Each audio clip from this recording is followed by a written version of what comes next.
Uhayyikum jami'an bi tahiyatil Islam, tahiyatan thayyibatan mubarakatan indillah. Assalamualaikum warahmatullahi wabarakatuh.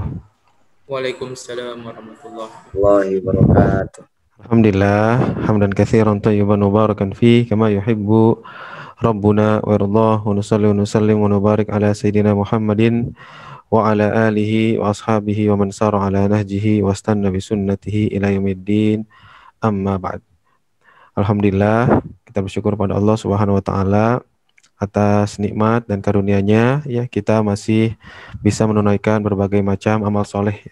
Kemarin panitia meminta saya untuk menyampaikan materi tentang tarhib ya, tarhib Ramadan. Memang eh, saat-saat sekarang adalah saat yang paling cocok nih buat kita untuk mengadakan tarhib Ramadan ya.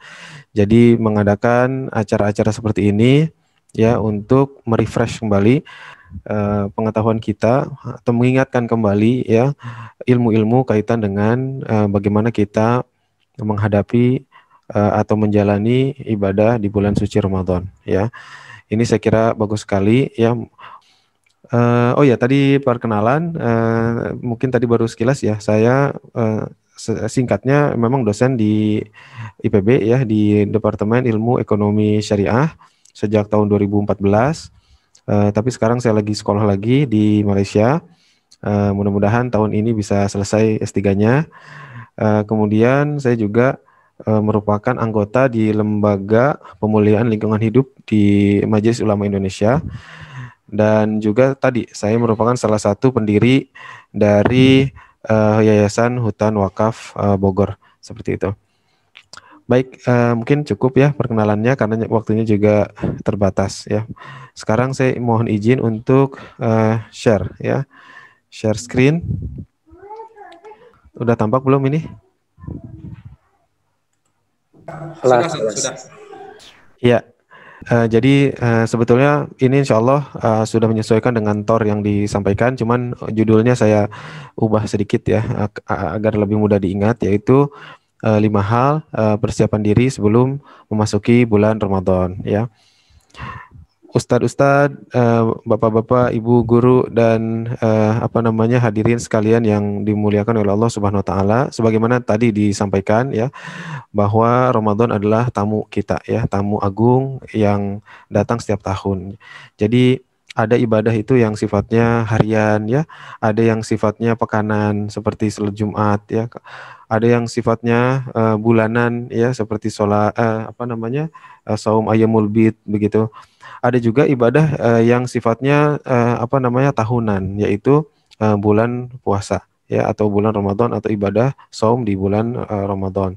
Ada lagi nanti ibadah yang cuman sekali seumur hidup yaitu haji gitu ya.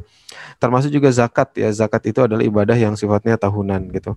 Nah, semua ibadah ini sebenarnya tujuannya agar kita itu menjadi orang yang bertakwa ya. Khususnya bulan Ramadan ini sudah dijelaskan langsung oleh Allah Subhanahu wa taala secara eksplisit ya dalam surat Al-Baqarah, ya ayyuhalladzina amanu kutiba alaikumusiyam kama kutiba alal ladzina min qablikum la'allakum tattaqun ya, bahwa ya Allah Subhanahu wa taala mensyariatkan saum atau puasa di bulan Ramadan ini ya la'allakum tattaqun ya, supaya kita menjadi orang-orang yang semakin bertakwa seperti itu. Nah, untuk bisa menjalankan bulan Ramadan ini dengan baik, tentu kita harus melakukan persiapan-persiapan ya. Seperti juga kalau kita ingin kedatangan tamu yang spesial ya, tentu kita harus mempersiapkan rumah kita itu harus dibersihkan begitu ya. Apa yang harus kita sediakan ya, apakah makanan ataukah minuman begitu, ataukah tempat ya, kita kondisikan sebaik mungkin supaya kita bisa menyambut ya tamu yang akan datang itu secara maksimal seperti itu. Nah, begitu juga bulan Ramadan ini adalah tamu tahunan kita ya, kita harus mempersiapkan agar kita bisa menservis gitu ya tamu kita ini dengan sebaik-baiknya. Nah, apa saja kira-kira 5 hal yang perlu kita persiapkan ya. Yang pertama adalah tentu persiapan hati kita ya, yaitu mensucikan hati kita dengan memperbanyak taubat ya. Kemudian fisik juga ya, kita perlu siapkan ya, kemudian juga ilmu ya. Ini perlu kita tingkatkan juga, dan yang tidak kalah penting adalah juga persiapan program ya. Kita mau mau ngapain nih di bulan Ramadan ini ya. Dan juga yang terakhir tapi juga penting adalah persiapan sarana dan prasarana. Coba kita bahas satu-satu ya. Pertama adalah persiapan hati atau persiapan fisik nih. Ya, yaitu salah satu persiapan hati itu kita adalah persiapan dengan memperbanyak taubat kepada Allah Subhanahu wa taala. Ya. Nah, taubat ini secara bahasa artinya kembali ya. Tawaba yang artinya kembali ya. Kalau secara istilah ya orang yang kembali dari perbuatan dosanya ya menuju ketaatan kepada Allah Subhanahu wa taala ya, dengan penyesalan terhadap dosa-dosanya, kemudian dengan diiringi dengan meninggalkan ya perbuatan dosanya dan bertekad untuk tidak mengulanginya lagi ya, seperti itu. Nah, ini sangat penting sekali ya, sangat penting sekali bertobat ini, karena orang yang bertobat ini ya insya Allah akan menjernihkan hatinya ya, sehingga dia bisa memasuki bulan Ramadan dengan hati yang suci begitu. Kata Abdul Hilmi ya, tazkiyah ya, tazkiyatun nafs atau mensucikan jiwa begitu. Dan mensucikan jiwa ini balasannya adalah surga. Ya, qad aflaha man zakkaha wa qad khaba man dassaha. Sungguh beruntung orang-orang yang mensucikan jiwanya, dan sungguh merugi orang-orang yang mengotorinya. Seperti itu. Dalam ayat yang lain Allah Subhanahu wa taala menjelaskan keutamaan dari taubat ini ya, faqul tastaghfiru rabbakum innahu kana ghaffara, dalam surat Nuh ya. Yursilis samaa 'alaikum midrara wa yumdidukum bi amwalin wa banin wa yaj'al lakum jannatin wa yaj'al lakum anhara. Nah, ini subhanallah solusi nih bagi orang-orang yang banyak masalah. Di antara masalah yang bisa diselesaikan dengan banyak bertaubat adalah ya, faqul tastaghfiru rabbakum innahu kana ghaffara yursilis samaa 'alaikum midrara ya. Allah Subhanahu wa taala akan mengirimkan hujan ya, atau rezeki ya kepada orang-orang yang suka beristighfar ya.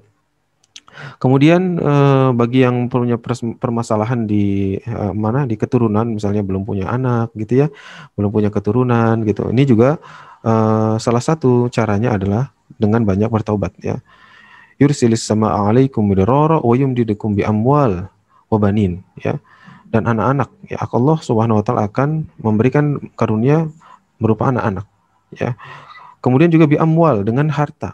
Jadi orang-orang yang mungkin ekonominya sulit gitu ya, finansialnya itu pas-pasan gitu ya, kurang begitu, tidak cukup, barangkali ada persoalan dengan istighfarnya begitu, atau mungkin dia banyak dosa sehingga Allah Subhanahu wa taala menghambat ya rezekinya gitu, atau menahan rezekinya, seperti itu. Jadi orang yang hartanya itu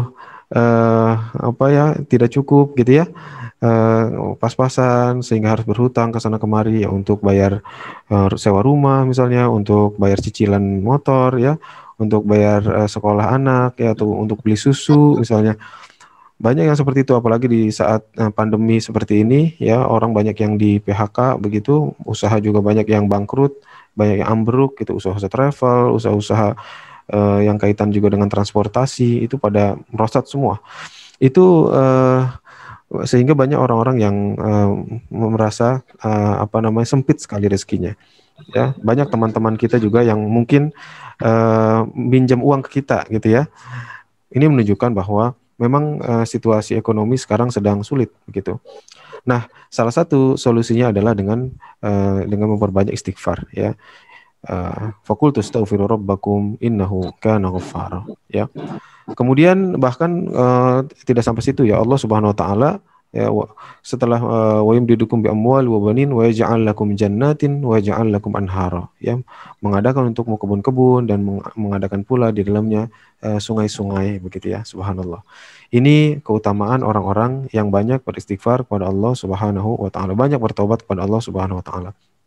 Nah, kemudian urgensi dari taubat ini adalah bahwa kita manusia ini tidak terlepas dari kesalahan ya, kesalahan. kealpaan, kekhilafan seperti itu. Maka taubat ini menjadi satu keniscayaan ya. Jadi tidak mungkin saya bisa mengatakan tidak mungkin orang itu tidak bertaubat gitu. Tidak mungkin gitu. Tidak mungkin. Jangankan kita ya, Nabi SAW saja itu bertaubat begitu. Dalam sebuah hadis di dalam Riyadhus Shalihin itu disebutkan Rasulullah SAW bisa bertaubat sampai 70 kali dalam sehari, bayangkan. Bahkan dalam riwayat yang lain sampai 100 kali begitu. Rasulullah SAW yang sudah dijamin surganya, ya, dijamin kedudukannya di akhirat nanti begitu. Begitu yang sudah diampuni dosanya, yang sudah maksum gitu ya. Tetapi ternyata beliau masih bertaubat gitu. Bagaimana dengan kita yang surganya juga belum jelas gitu ya. Kemudian juga tidak maksum, ya bukan nabi, bukan rasul. Ya tentu kita lebih banyak lagi melakukan kesalahan, kehilafan dan kealpaan. Oleh sebab itu, ya taubat ini menjadi sangat penting. Dan taubat ini harus dilakukan secara rutin begitu ya. Setiap hari bahkan. Setiap habis sholat itu sebetulnya kalau kita niatkan taubat juga bisa. Ya, kita sambil istighfar niatkan untuk bertobat pada Allah Subhanahu wa taala. Ya, dari dosa-dosa yang kecil ataupun dari dosa-dosa yang besar. Seperti itu. Kata Rasulullah SAW, kullu bani Adam khatta'un wa khairul khatta'ina at-tawwabun. Bahwa setiap manusia itu adalah tempatnya salah, ya, tempatnya berbuat lupa begitu. Maka tapi kata Rasulullah SAW, wa khairul khatta'ina at-tawwabun. Tetapi ya sebaik-baik orang yang berbuat salah itu adalah yang bertobat. Nah ini penegasan dari Rasulullah SAW bahwa memang kita semua ini adalah orang-orang yang bergelimang dengan dosa, ya, dengan kesalahan, ya. Tetapi jangan putus asa, ya. La tayasu min rauhillah. Jangan putus asa dari rahmat Allah Subhanahu wa taala, ya, karena kata Rasulullah SAW tadi, wa khairul khatta'ina at-tawwabun. Sebaik-baik orang yang bersalah itu ya tidak lain adalah yang senantiasa memohon ampun kepada Allah Subhanahu wa taala daripada kesalahan-kesalahannya. Kalau saya ibaratkan ya, mungkin seperti motor ya. Mungkin yang mudah saja, motor kita tuh pasti akan kotor lagi kan ya. Benar gak? Motor kita itu pasti akan kotor lagi walaupun dicuci bagaimana juga ya. Pasti ntar akan kena hujan lagi, kena becek lagi, ya kena debu lagi, ya pasti akan kotor lagi. Maka harus kita bersihkan secara rutin begitu. Motor yang yang dicuci secara rutin gitu ya, maka dia akan selalu bersih walaupun dia akan kotor-kotor lagi gitu. Nah manusia juga begitu ya. Ketika kita bersalah, maka kita harus banyak bertobat. Ya, ketika berbuat salah langsung bertobat. Kotor dikit ya motor kita langsung cuci, maka itu insya Allah akan bersih begitu.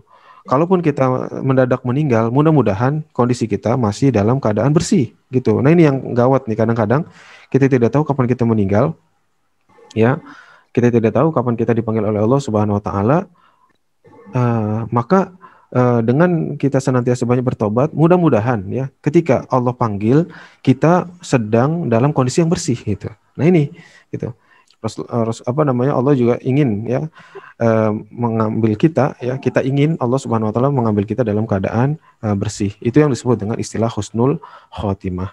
Ya, istilah husnul khotimah yaitu akhir yang baik, bukan suul khotimah atau orang-orang yang akhirnya itu menjadi orang yang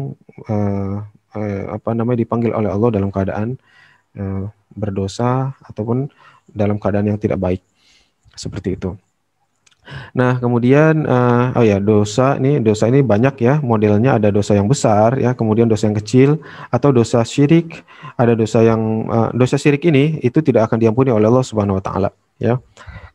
Maksudnya tidak diampuni adalah ketika orang mati dalam keadaan syirik, maka dia ini akan masuk neraka selama-lamanya gitu. Tapi kalau orang murtad kemudian dia bertobat lagi, itu akan diampuni oleh Allah Subhanahu wa taala. Innallaha yaghfirudz dzunuba jami'a. Ya, Allah Subhanahu wa taala mengampuni dosa jami'a, seluruhnya. Ya. Jadi walaupun dia syirik, tapi kalau dia bertobat, dia pasti akan diampuni oleh Allah Subhanahu wa taala. Akan tapi semua amal yang sudah dia lakukan selama menjadi orang muslim itu menjadi batal.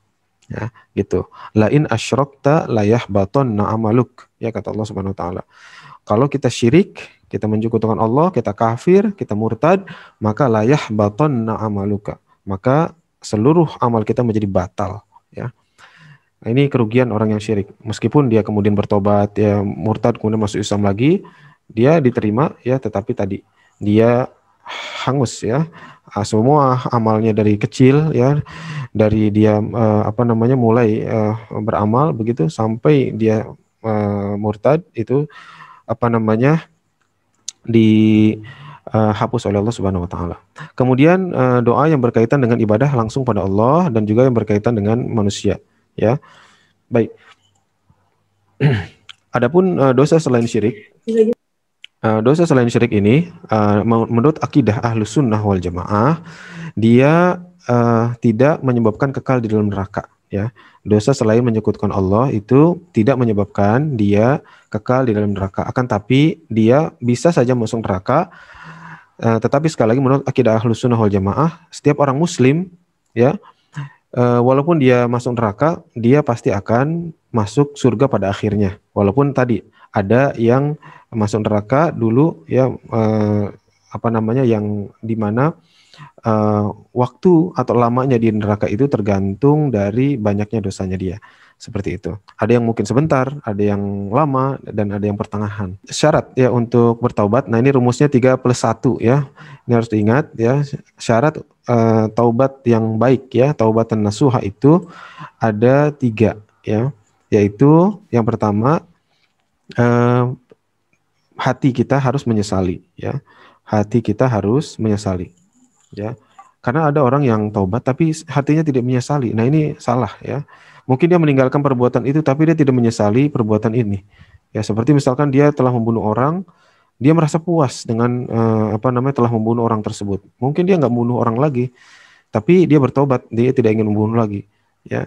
Tapi ketika dia merasa puas membunuhnya tanpa hak, maka dia tidak diterima tobatnya oleh Allah Subhanahu wa taala.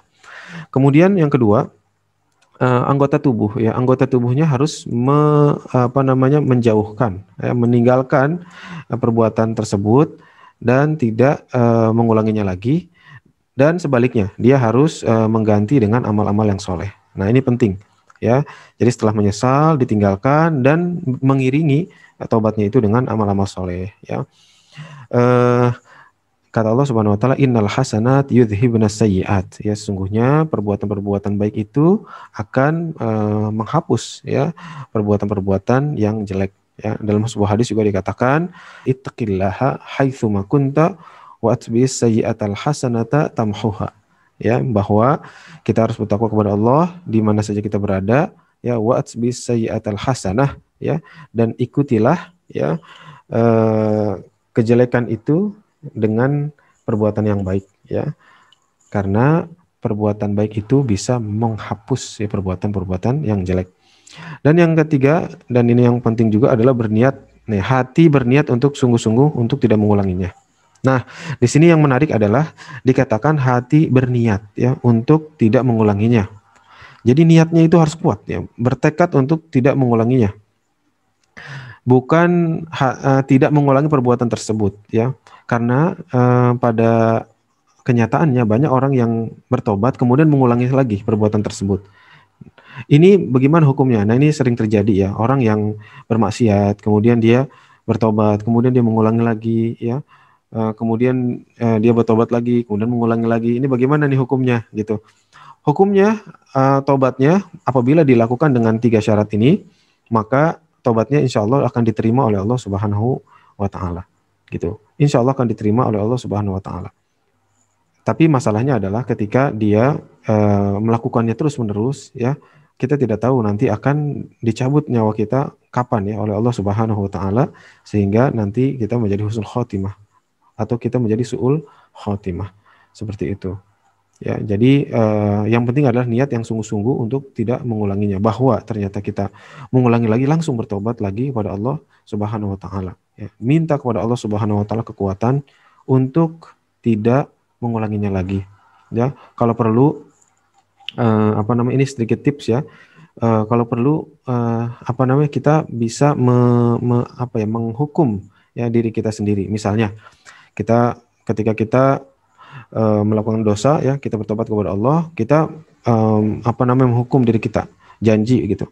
Kalau misalkan kita melakukan perbuatan ini, saya janji ya akan bersedekah sekian seperti itu ya. Sehingga itu menjadi semacam faktor tambahan buat kita untuk menguatkan kita tidak melakukan perbuatan yang sama gitu.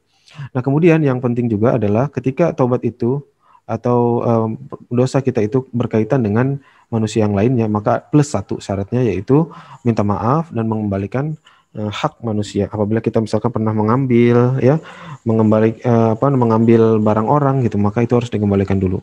Apabila kita pernah mencuri harta orang, tentu harus dikembalikan dulu. Ya, apabila kita merusak nama baik orang, maka kita harus minta maaf dan juga mengembalikan nama baik dia di hadapan orang-orang yang lain seperti itu. Itu yang pertama. Cerita dulu ya kaitan dengan ini, yaitu kisah seorang ulama besar ya. Jadi mungkin kita pernah dengar nama seorang yang luar biasa ini yang bernama Fudail bin Iyad ya. Seorang ulama besar, bahkan beliau juga adalah gurunya para guru-guru besar ya, atau gurunya para ulama-ulama besar. Ya, siapa ulama besar yang dimaksud atau siapa murid-muridnya? Di antaranya adalah Ibnu Mubarak, kemudian juga bahkan Imam Syafi'i ya.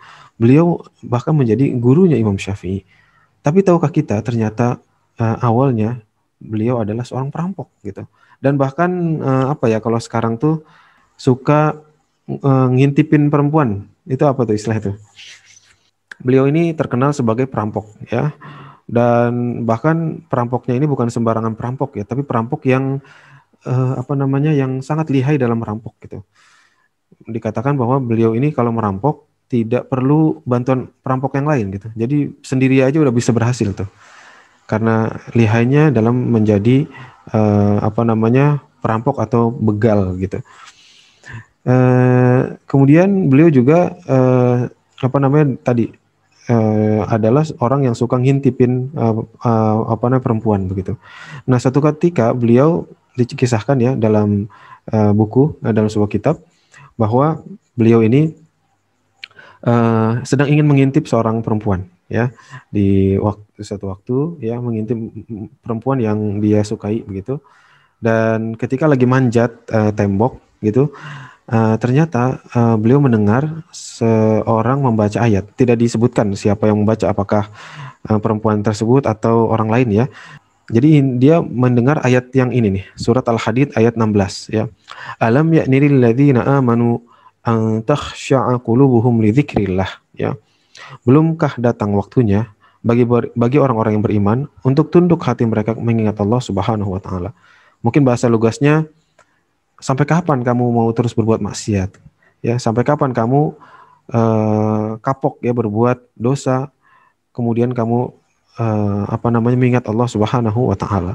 Ya. Ayat ini sangat menyentuh beliau.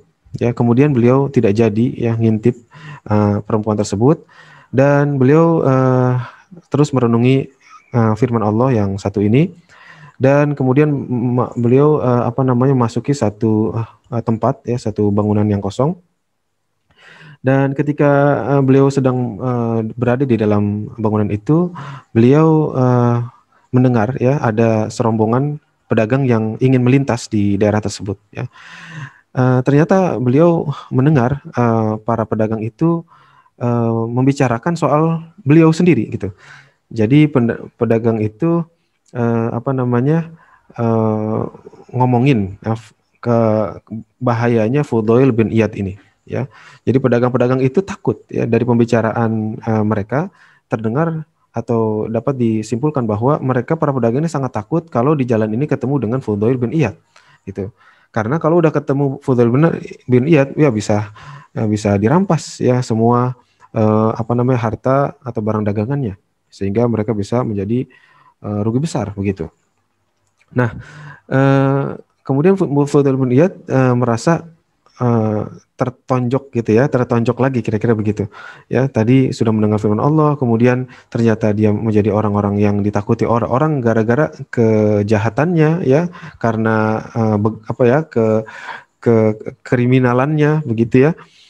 Kemudian akhirnya beliau benar-benar dari situ yang menjadi orang yang benar-benar bertaubat kepada Allah Subhanahu wa taala dan melakukan syarat-syarat taubat yang tadi ya, sehingga beliau kemudian belajar ya, mengkaji ilmu ya, dan ternyata beliau menjadi orang-orang di antara orang-orang yang luar biasa alim ya, luar biasa tinggi ilmunya dalam ilmu agama, dan juga menjadi seorang muhaddits ya, orang-orang yang pandai dalam ilmu hadis atau orang-orang yang meriwayatkan hadis dari Nabi Shallallahu Alaihi Wasallam.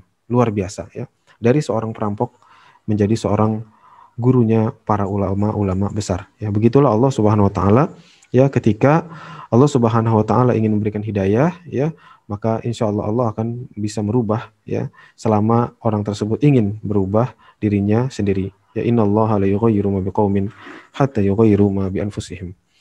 Baik, kemudian yang kedua adalah peristiwa fisik. Nah, ini penting ya. Di antara peristiwa fisik yang bisa kita lakukan adalah dengan berpuasa di bulan Sya'ban ya.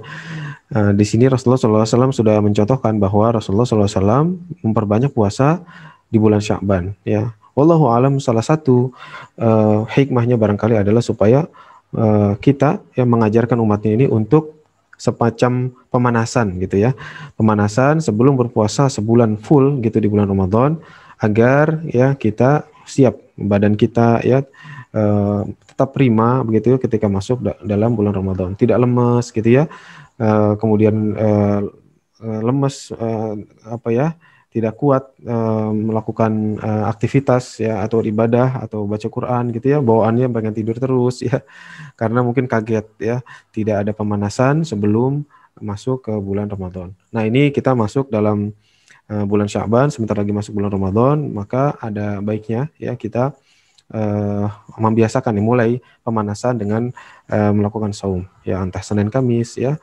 entah yang lainnya seperti itu. Kemudian yang ketiga adalah persiapan ilmu, dan ini sangat penting ya, karena kata para ulama al-ilmu qabla al-qawli wal amal ya, ilmu itu selalu didahulukan sebelum berkata dan berbuat ya, karena ibadah yang tidak dilakukan tanpa ilmu maka kemungkinan besar akan ditolak oleh Allah Subhanahu wa taala. Ya, man amila amalan laisa alaihi amruna fahuwa raddun ya, siapa yang beramal suatu amalan tapi tidak ada ilmunya ya, tidak ada dasarnya, tidak ada argumentasinya dari Nabi Shallallahu Alaihi Wasallam, maka amalan itu tidak diterima oleh Allah Subhanahu Wa Taala.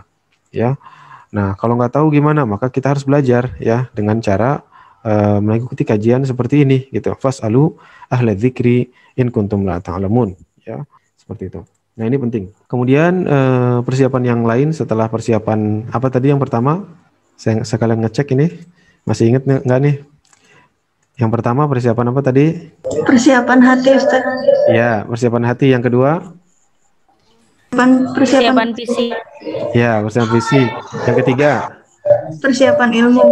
Ya, Gus. Ya, panitia kalau ada hadiah boleh dikasih hadiah tuh yang jawab. Luar biasa emang.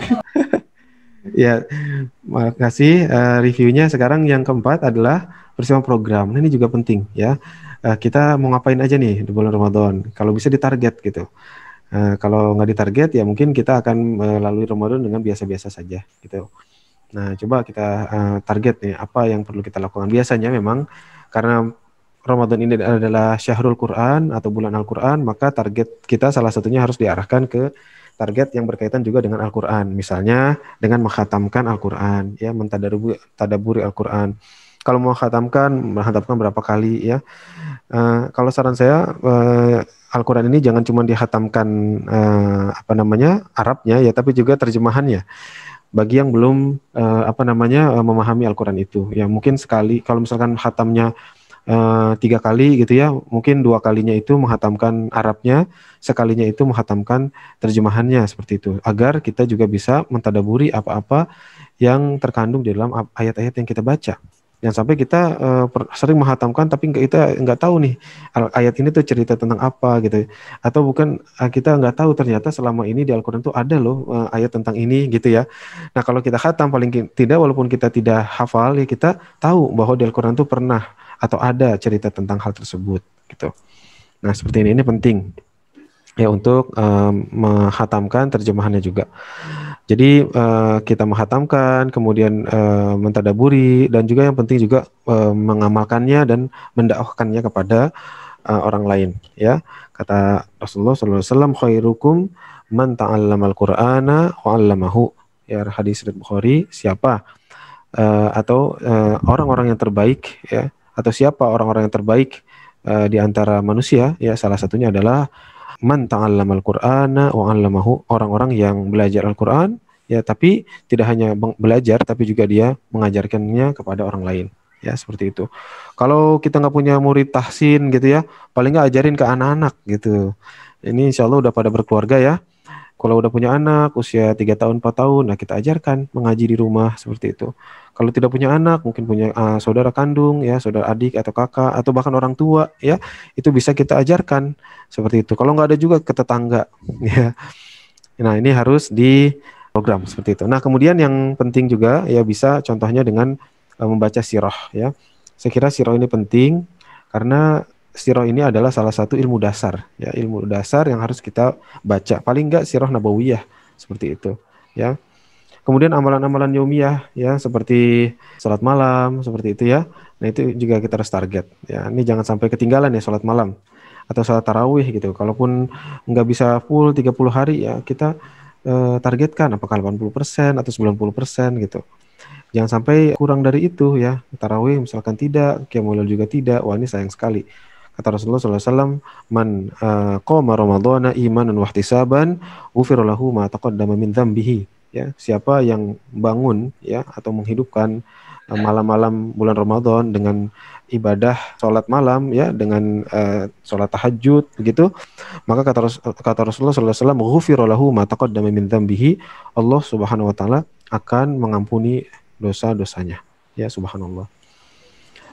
Dan kata Rasulullah SAW, syaraful mu'min qiyamuhu bil lail. Ya, ternyata kemuliaan seseorang muslim itu terletak pada qiyamul lailnya, seperti itu. Nah, jadi kalau ditanya apa sih indikator orang-orang kemuliaan seorang muslim itu, ternyata mudah saja ya. Ternyata indikator kemuliaan kita itu terletak pada qiyamul lailnya.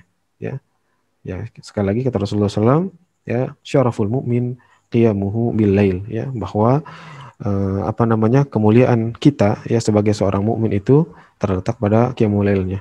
Ya, kalau tidak bisa di sepertiga malam yang terakhir ya sepertiga awal ya. Sebenarnya salat tarawih itu adalah bagian dari qiyamul lail.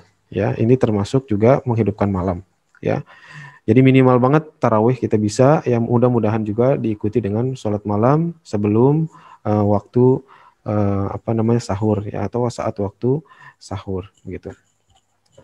Nah, ini yang penting juga perlu dipahami bahwa sahur itu tidak hanya berarti makan sahur ya. Sahur itu juga bisa berarti waktu sahur ya. Kita kalau dengar sahur itu kesannya makan doang gitu. Padahal waktu sahur itu bukan cuman makan ya. Waktu sahur itu juga bisa dimanfaatkan untuk beristighfar. Nah, ini kembali kepada yang awal tadi nih tentang taubat ya. Bahkan ciri orang-orang bertakwa itu dalam surat Al-Dzariyat itu disebutkan bahwa wabil ashari hum yastaghfirun ya. Orang-orang yang bertakwa itu salah satu cirinya kata Allah Subhanahu wa taala wabil ashar, dan dalam waktu sahur ya yastaghfirun, mereka beristighfar gitu. Jadi sayang sekali ya kalau kita waktu sahur itu cuma dipakai untuk kan sahur ya. Atau bahkan nauzubillah min dzalik mengisi waktu sahur dengan nonton lawak gitu ya. Soalnya kan di TV banyak tuh lawak-lawakan menjelang subuh ya atau mengisi sahur gitu. Sayang banget tuh. Jadi sahur sambil nonton TV, TV-nya lawakan gitu. Ini sangat disayangkan sekali ya. Sebaiknya pas waktu sahur itu kita tempatkan juga. Jadi jangan semua dihabiskan untuk makan ya, tapi juga disediakan sebagian waktunya untuk kalau belum sholat witir ya, kalau belum istighfar. Ini bagus sekali. Jadi misalkan 10 menit lagi azan zuhur nih, azan subuh maksud saya, kita sudah selesai urusan sahur ya, makan sahur maksudnya, kemudian kita sikat gigi, udah wudu semua, kita balik ke musola ya, atau kalau sekarang mungkin tidak ke masjid ya, mungkin bisa di rumah gitu ya, di musola. Kemudian kita duduk ya, kemudian banyak beristighfar kepada Allah Subhanahu wa taala. Ini bagus sekali ya.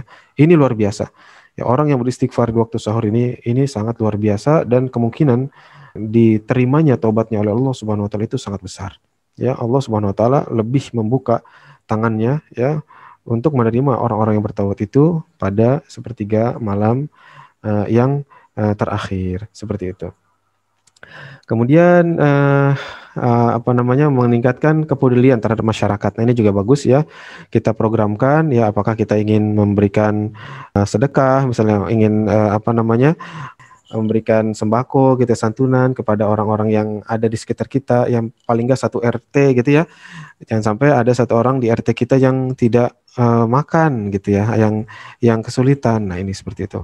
Bisa kita koordinasikan dengan Pak RT gitu, misalkan siapa nih orang yang sulit nih, bisa kita galang dana satu RT untuk kemudian kita bantu orang-orang yang kesulitan di RT kita. Saya kira bagus sekali ya kalau setiap orang itu punya inisiatif, jangan sampai ada yang kelaparan di RT-nya masing-masing. Nah, ini bagus sekali tuh, sehingga kekuatan masyarakat itu di RT gitu.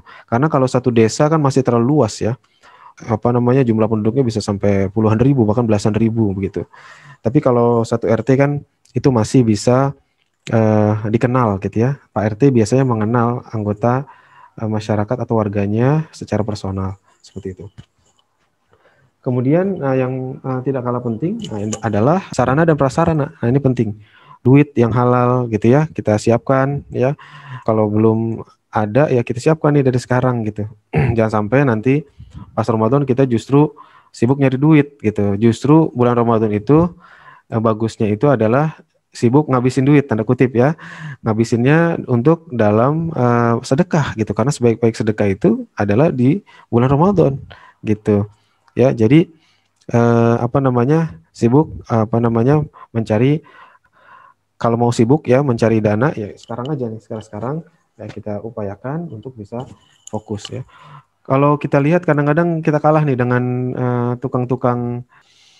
Dan dananya juga harus yang halal, udah pasti ya, insya Allah ini kita sudah paham, karena orang-orang yang dananya itu tidak dari yang halal atau yang haram, maka ini bisa menjadi sumber malapetaka ya. Kata Rasulullah SAW, man nabata lahmuhu minas suhtin fannaru awla bihi. Siapa yang dagingnya itu tumbuh dari dana atau dari rezeki yang tidak halal ya, yang haram, maka fannaru awla bihi, neraka itu ya lebih pantas untuknya. Nauzubillah min dzalik. Nah, kemudian yang juga tidak kalah penting persiapan Al-Qur'an atau mushaf. Ya, tadi kalau kita bikin program sirah berarti kita harus baca atau sediakan buku sirah gitu ya. Termasuk juga nih pakaian-pakaian, sejadah mukena kalau bisa yang baru ya, biar lebih semangat nih. Kalau punya anak mungkin nggak apa-apa kita belikan peci baru ya, mukena baru atau sejadah baru gitu, supaya lebih semangat gitu beribadah di bulan Ramadannya ini. Seperti itu. Nah, untuk beli pakaian ini sebaiknya juga untuk pakaian baru di hari raya nanti, kalau bisa belinya sekarang-sekarang aja gitu. Selain juga mungkin masih banyak pilihan, kalau nanti di akhir-akhir kan biasanya nanti akan barang udah mulai habis ya. Udah gitu mungkin harganya juga naik gitu karena permintaan tinggi ya. Udah gitu juga itu bisa menyebabkan fokus kita dalam beribadah, khususnya di hari-hari terakhir bulan Ramadan ini menjadi terganggu gara-gara urusan pakaian ya baru menjelang hari raya. Seperti itu. Dan mungkin yang lain-lainnya ya, ini contoh-contoh yang lainnya seperti pemakmuran musola atau masjid ya. Kalau masjidnya masih buka ya, itu bisa ya, tetap dengan menjaga protokol kesehatan tentunya ya. Seperti itu.